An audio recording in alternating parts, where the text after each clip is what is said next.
England తో జరగబోయే తర్వాత 3 టెస్టుల కోసం బీసీసీఐ స్క్వాడ్ ను రిలీజ్ చేసింది. అయితే ఇప్పుడు టీమిండియా థర్డ్ టెస్ట్ ప్లేయింగ్ 11 ఎలా ఉండే ఛాన్స్ ఉంది, ఎందుకంటే చాలా క్వశ్చన్ మార్క్స్ ఉన్నాయన్నమాట. శ్రేయస్ అయ్యర్ లేడు కాబట్టి సర్ఫరాజ్ ఖాన్ టీమ్ లోకి వస్తాడా, కేఎస్ భరత్ కు ఇంకొక ఛాన్స్ ఇస్తారా, కేఎల్ రాహుల్ స్క్వాడ్ లో సబ్జెక్టెడ్ టు ఫిట్నెస్ అనే ఒక క్రైటీరియా పైన ఉన్నాడు, సో అతను ప్లేయింగ్ 11 లో ఉంటాడా? వాటన్నిటికీ ఇప్పుడు మనం సమాధానాలు తెలుసుకుందాం. సో టీమిండియా ప్లేయింగ్ 11 లో ఓపెనర్స్ గా రోహిత్ శర్మ, యశస్వి జైస్వాల్, అందులో ఎటువంటి డౌట్ లేదు. ఇక తర్వాత శుభ్మన్ గిల్ ఖచ్చితంగా ప్లేయింగ్ 11 లో ఉంటాడు. సెకండ్ టెస్ట్ లో తన ఫామ్ ని వెనక్కి తెచ్చుకున్నట్టే మనకు కనిపించాడు. ఇక నెక్స్ట్ కేఎల్ రాహుల్ ఈ థర్డ్ టెస్ట్ మ్యాచ్ ఖచ్చితంగా ఆడే అవకాశం ఉందన్నమాట. అంటే అతను పూర్తిగా ఫిట్ అయ్యి ప్లేయింగ్ 11 లో ఉంటాడని చెప్పి నేను అనుకుంటున్నాను. ఇక next Rajat Patidar third test playing 11 లో ఉండబోతున్నాడు. సర్ఫరాజ్ ఖాన్ కన్నా ఎక్కువగా ఇతనికే ఛాన్సెస్ ఉన్నాయి.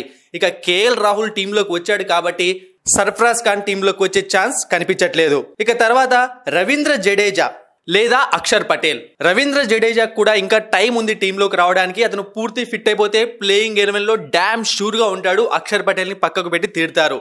ఒకవేళ లేకుంటే మాత్రం అక్షర్ పటేల్ కంటిన్యూ అవుతాడు. ఇక తర్వాత రవిచంద్రన్ అశ్విన్ 500 టెస్ట్ వికెట్స్ కి ఒక్క అడుగు దూరంలో ఉన్నాడు. మేబీ ఈ థర్డ్ టెస్ట్ మ్యాచ్ తో తను ఆ ఘనతను సాధించే అవకాశం ఉంది.